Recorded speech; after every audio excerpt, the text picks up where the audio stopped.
മഴത്തോരു മുമ്പയുടെ പുതിയൊരു വിശേഷത്തിലേക്ക് എല്ലാവർക്കും സ്വാഗതം. ബാലചന്ദ്ര മേനൻ അലീനയോട് പറയുന്നുണ്ട്, അലീനെ നിനക്ക് ഒരുപാട് വിഷമങ്ങൾ ഉണ്ടാവാം, അതെല്ലാം മനസ്സിന്റെ ഒരു കോണിലേക്ക് അങ്ങ് മാറ്റി വെക്കണം. കണ്ടില്ലേ, ഞാനും എൻ്റെ മനസ്സിലുണ്ട് ഒരുപാട് വിഷമങ്ങൾ, അതെല്ലാം മനസ്സിലാക്കാൻ നിന്നെ കൊണ്ട് മാത്രമേ കഴിയത്തുള്ളൂ. അത് നിനക്കറിയാവുന്ന കാര്യമല്ലേ, ഞാൻ പ്രത്യേകിച്ച് പറയേണ്ടതില്ലല്ലോ.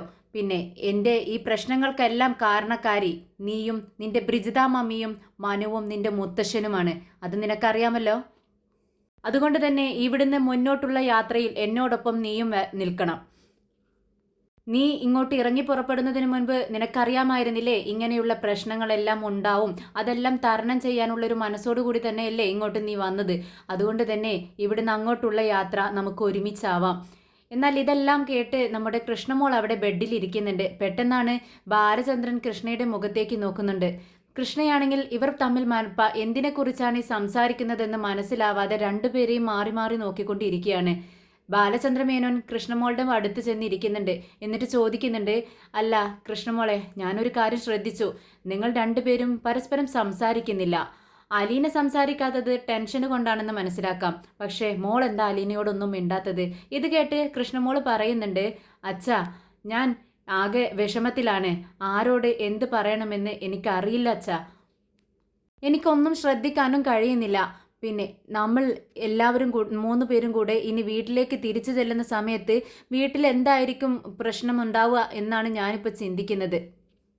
മോൾ അതൊന്നും ഓർത്ത് വിഷമിക്കേണ്ട ആവശ്യമില്ല, അതെല്ലാം അച്ഛൻ മാനേജ് ചെയ്തോളാം. എന്തായാലും നമ്മുടെ മനസ്സത്ര ശരിയല്ല, നമുക്കൊന്ന് ഫ്രഷ് ആയിട്ട് പുറത്തേക്കൊന്ന് ഇറങ്ങാം എന്നും പറഞ്ഞുകൊണ്ട് മൂന്ന് പേരും കൂടെ പുറത്തേക്ക് ഇറങ്ങുന്നുണ്ട്. അവർ ഗാർഡനിലൂടെയൊക്കെ ഒന്ന് നടക്കാമെന്ന് പറയുന്നുണ്ട് ബാലചന്ദ്രമേനോൻ. അങ്ങനെ മനു ജോലിയെല്ലാം കഴിഞ്ഞ് വീട്ടിൽ കയറി വരുവാണ്. മനുവിൻ്റെ പെങ്ങൾ ചോദിക്കുന്നുണ്ട്, അല്ല മനുവേട്ടൻ എവിടെയായിരുന്നു? എനിക്ക് ഒരു മോട്ടിവേഷൻ ക്ലാസ് ഉണ്ടായിരുന്നു, എന്താണെന്ന് ചോദിക്കുകയാണ്. ഉടനെ പെങ്ങൾ പറയുന്നുണ്ട്, അത് അവിടെ കടപ്പാട്ടൂർ പ്രശ്നങ്ങളുണ്ടായത് വല്ലതും അറിഞ്ഞോ? നിങ്ങൾ അവിടെ പോയിട്ടുണ്ടായിരുന്നോ എന്ന് ചേട്ടനോട് ചോദിക്കുകയാണ്. ഉടനെ മനു പറയുന്നുണ്ട്, ആ ഞാൻ രാവിലെ പോയിട്ടുണ്ടായിരുന്നു, എന്താ അവിടെ പ്രശ്നം? ആഹാ, അപ്പോൾ അതൊന്നും അറിഞ്ഞില്ലേ? അതാ ചെറിയച്ഛനുണ്ട് അവിടെ, അങ്ങോട്ട് ചെല്ല്, ചെറിയച്ഛൻ പറയും എന്ന് പറയുകയാണ്. മനു അങ്ങനെ നേരെ ചെന്ന് രാജീവിൻ്റെ അടുത്തിരിക്കുന്നുണ്ട്. എന്തൊക്കെയുണ്ട് രാജീവേട്ടാ വിശേഷം എന്ന് ചോദിക്കുകയാണ്. ആ വിശേഷങ്ങളൊക്കെ ഉണ്ട്, നീ വന്നിട്ട് പറയാമെന്ന് വിചാരിച്ചു, നിനക്ക് ഞാൻ കോൾ ചെയ്തിട്ടുണ്ടായിരുന്നു, നീ എന്താ അറ്റൻഡ് ചെയ്യാതിരുന്നേ എന്ന് ചോദിക്കുകയാണ്. ഉടനെ മനു ഫോൺ എടുത്ത് നോക്കുവാണ്. അപ്പോഴാണ് ഫോൺ ഫ്ലൈറ്റ് മോഡിൽ ഇട്ടിരിക്കുന്നത് കാണുന്നത്. ഉടനെ മനു പറയുന്നുണ്ട്, അത് ഞാൻ ക്ലാസ്സിലായിരുന്നു ചെറിയച്ച, അതുകൊണ്ട് ഞാനൊന്നും അറിഞ്ഞില്ല, ഫോൺ സൈലൻ്റ് ആണ്. അല്ല എന്തായി, നിങ്ങൾ കടപ്പാട്ടൂരിലേക്ക് പോകണമെന്ന് പറഞ്ഞ കാര്യം അലീനയെ പുറത്താക്കിയോ? നിങ്ങൾ പദ്ധതി ഇട്ടെന്നൊക്കെ ഞാൻ അറിഞ്ഞു, എന്നിട്ട് എന്തായി എന്ന് ചോദിക്കുകയാണ് മനു. ഇത് കേട്ടതും രാജീവൻ ഇങ്ങനെ പറയുന്നുണ്ട്, ആ എല്ലാം നല്ലവണ്ണം നടന്നു, ഞാൻ അവിടെ ചെന്ന് ഹരിയെയും കൂട്ടിയാണ് ചെന്നത്.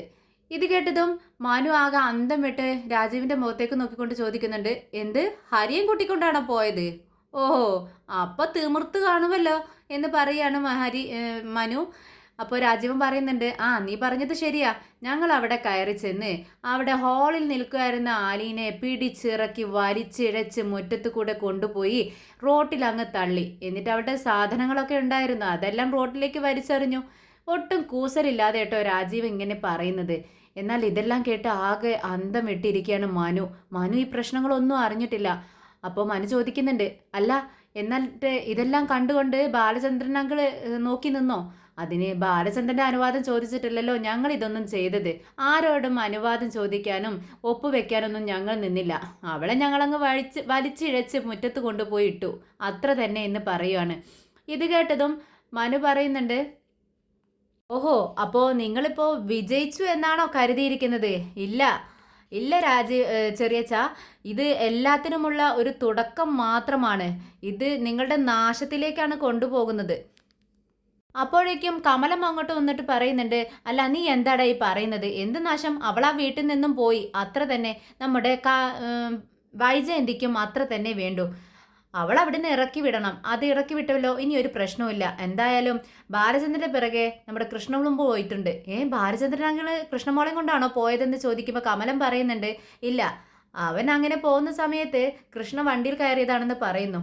ഉടനെ തന്നെ മനു പറയുന്നുണ്ട്, എന്തായാലും ഇതെല്ലാം ഒരു പ്രശ്നത്തിന് തുടക്കം മാത്രമാണ്. അല്ലാതെ നിങ്ങൾ വിചാരിക്കേണ്ട ഇതെല്ലാം അവസാനിച്ചു എന്ന്. ബാലചന്ദ്രൻ അങ്കിൾ ഇനി വെറുതെ ഇരിക്കുമെന്ന് നിങ്ങൾക്ക് തോന്നുന്നുണ്ടോ? അത് അദ്ദേഹത്തിന്റെ വീടാണ്. എന്തായാലും നമ്മുടെ അലീനയും കൊണ്ട് ബാലചന്ദ്രൻ അങ്കിൾ തിരിച്ചു വന്നാൽ നിങ്ങൾ എന്ത് ചെയ്യുമെന്ന് ചോദിക്കുകയാണ്. ഉടനെ തന്നെ രാജീവൻ പറയുന്നുണ്ട്, അങ്ങനെയൊന്നും സംഭവിക്കില്ല. അങ്ങനെ സംഭവിച്ചാലും ആ ഗേറ്റ് അങ്ങ് പൂട്ടിക്കൊള്ളാൻ ഞാൻ വൈജയന്തിയോട് പറഞ്ഞിട്ടുണ്ട്. ഉടനെ മനു പറയുന്നുണ്ട്, നിങ്ങൾ അല്ലല്ലോ അത് തീരുമാനിക്കേണ്ടത്, അത് അങ്കിളുടെ വീടാണ്. അവിടെ എന്ത് നടക്കണമെന്ന് തീരുമാനിക്കുന്നത് അങ്കിളാണ്, അല്ലാതെ നിങ്ങളല്ല. ഇത് കേട്ടതും രാജീവൻ ഒന്ന് സ്റ്റെക്കായി ഇരിക്കുന്നുണ്ട്, ഒന്ന് ചിന്തിക്കുകയാണ്. അതും ശരിയാണല്ലോ എന്നുള്ള മട്ടില്. എന്തായാലും നിങ്ങളെല്ലാം ചെയ്തു വെച്ചല്ലോ, ഇതിന്റെ ഭവിഷ്യത്ത് നിങ്ങൾ തന്നെ അനുഭവിക്കുക എന്ന് പറഞ്ഞുകൊണ്ട് മനു അവിടെ നിന്നും എഴുന്നേറ്റ് പോവാണ്. ഉടനെ തന്നെ ഹരി രാജീവിന്റെ അടുത്ത് വന്നിരിക്കുകയാണ്. മനു റൂമിലേക്ക് പോയി എന്ന് ഉറപ്പ് വരുത്തിക്കൊണ്ട് ഹരി രാജീവനോട് പറയുന്നുണ്ട്, അതെ അങ്കിള് ചെറിയച്ച, അവൻ പറയുന്നതൊന്നും കാര്യമാക്കണ്ട. അവനിങ്ങനെ തന്നെ.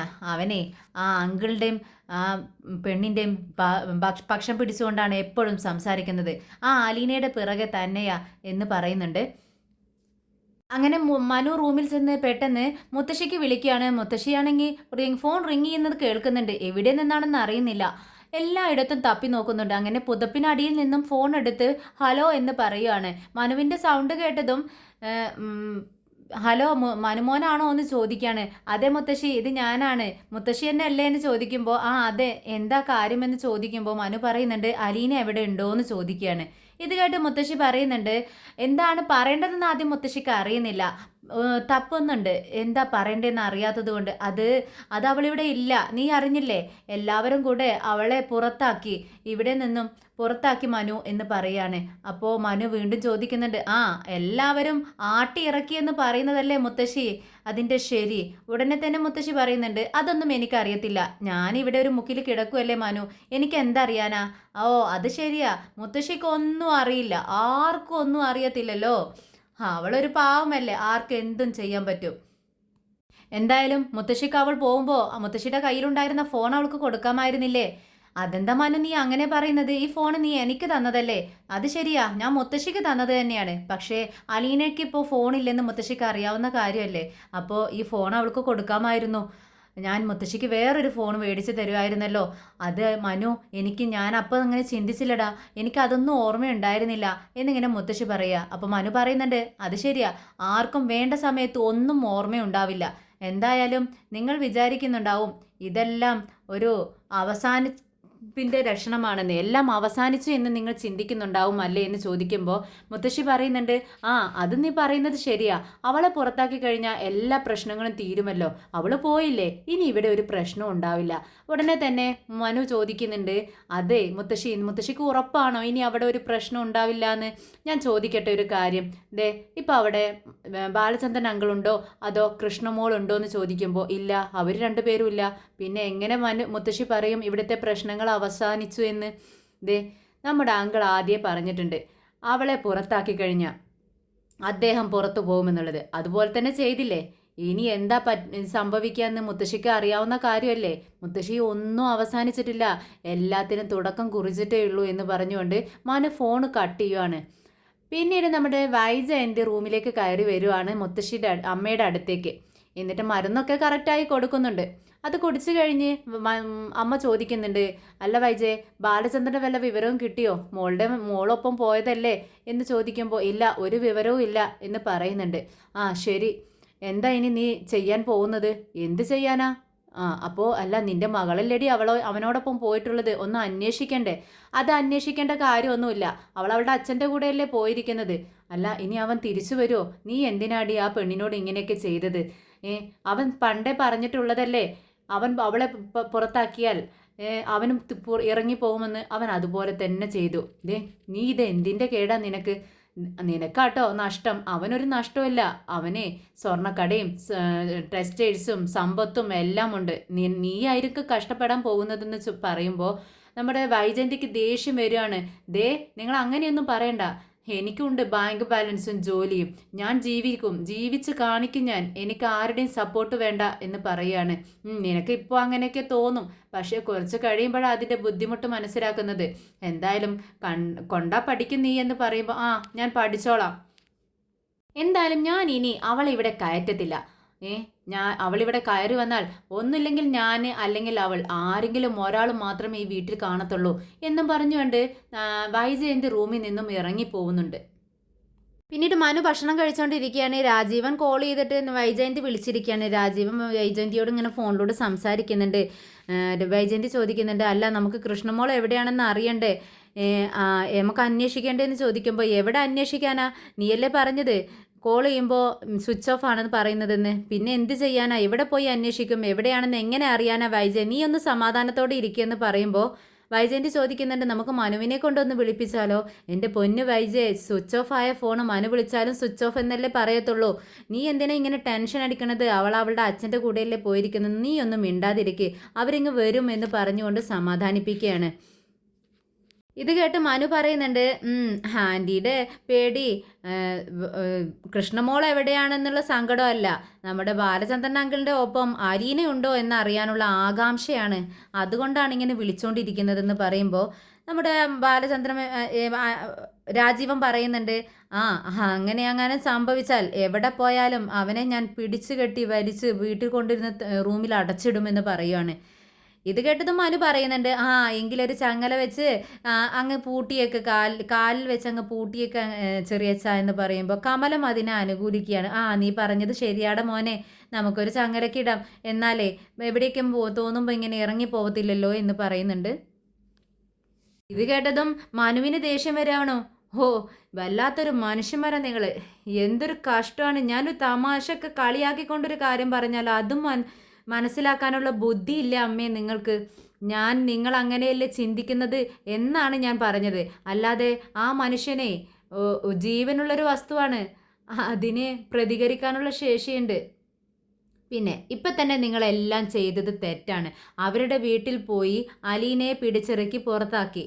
അലീന ഒരു കേസ് കൊടുത്താലുണ്ടല്ലോ, ചെറിയച്ഛനക്ക് ഇവിടെ നിന്നും നാട്ടിൽ നിന്നും റിട്ടേൺ ടിക്കറ്റ് എടുത്തിട്ടല്ലേ അവിടെ നിന്ന് ഇങ്ങോട്ട് വന്നത്, പുറത്ത് പോവണ്ടേ, നാട്ടിലേക്ക് തന്നെ പോണ്ടേ, അതോ ഇവിടെ തന്നെ നിൽക്കുവാണോ? പോലീസ് കേസായാലേ ചേട്ടൻ്റെ ജോലിയും പോവും, പോക്കും നിൽക്കും. എന്താ അതിന് വേണ്ടിയാണോ ഇതൊക്കെ ചെയ്യുന്നതെന്ന് ചോദിക്കുമ്പോൾ രാജീവൻ വാഗ അന്തം വിട്ടിട്ട് പറയുന്നുണ്ട്, അതിനെ ഞാനൊന്നും ചെയ്തില്ല, ചെയ്തതെല്ലാം ഇവനല്ലേ എന്ന് പറയുകയാണ് ഹരിയെ നോക്കിക്കൊണ്ട്. അപ്പോൾ മനു പറയുന്നുണ്ട്, ശരിയാ, അവൻ തന്നെയാ ചെയ്തത്, അവനെ അടി കിട്ടിയെന്ന് പറഞ്ഞല്ലോ അലീനയുടെ കയ്യിൽ നിന്നും. അതെന്തിനാണെന്ന് അറിയാവോ, അലീനയെ അടിച്ചിട്ടുണ്ടെങ്കിൽ അലീനയുടെ ദേഹത്ത് അവൻ മര്യാദയല്ലേ തൊട്ടിട്ടുണ്ടാവും, മര്യാദ ഇല്ലാതെ, അതുകൊണ്ടാണ് അവൾ പ്രതികരിച്ചത്. ഇത് കേട്ടതും ഹരിക്ക് ഇരിക്കപ്പുറതി ഇല്ലാട്ടോ. നമ്മുടെ കമലാണെങ്കിൽ സൂക്ഷിച്ച് നോക്കുവാണ്. മുന്നത്തെ കാര്യങ്ങളൊക്കെ കമലത്തിന് അറിയാലോ. കമലത്തിൻ്റെ ആ നോട്ടം ഹരിക്ക് ഒട്ടും താങ്ങുന്നില്ല. എല്ലാവരും പരസ്പരം നോക്കുകയാണ്. പെട്ടെന്ന് ഭക്ഷണം കഴിക്കുന്നത് മതിയാക്കി ഹരി അവിടെ നിന്ന് എഴുന്നേറ്റിട്ട് പറയുന്നുണ്ട്, എനിക്കൊന്നും വേണ്ട, എൻ്റെ വയറ് നിറഞ്ഞു എന്ന് പറഞ്ഞുകൊണ്ട് അവിടെ നിന്നും എഴുന്നേറ്റ് പോകുന്നുണ്ട്. പിന്നീട് നമ്മുടെ മനുവിനാകെ സമാധാനമില്ല, അലീന എവിടെ പോയി അറിയാഞ്ഞിട്ട്. അലീനക്കിൻ്റെ കയ്യിലാണെങ്കിൽ ഫോണും ഇല്ല വിളിച്ചു നോക്കാനായി. പിന്നീട് ചിന്തിക്കുന്ന സമയത്ത് അലീന പോവാനായിട്ടുള്ളൊരു സാധ്യത രേവതിക്കുട്ടിയുടെ അടുത്തേക്കാണ്. ഒന്നുമില്ലെങ്കിൽ മനുവിൻ്റെ അടുത്തേക്ക് വരണമായിരുന്നു, അല്ലെങ്കിൽ രേവതിക്കുട്ടിയുടെ അടുത്തേക്ക്. അങ്ങനെ ചിന്തിച്ചിരിക്കുമ്പോഴാണ് എന്തായാലും രേവതിക്കുട്ടിക്ക് ഒന്ന് വിളിച്ചു നോക്കാമെന്ന് മനുവിന് ചിന്തിക്കുന്നത്. മനു അങ്ങനെ ഫോൺ എടുത്ത് രേവതിക്കുട്ടിക്ക് വിളിക്കുന്നുണ്ട്.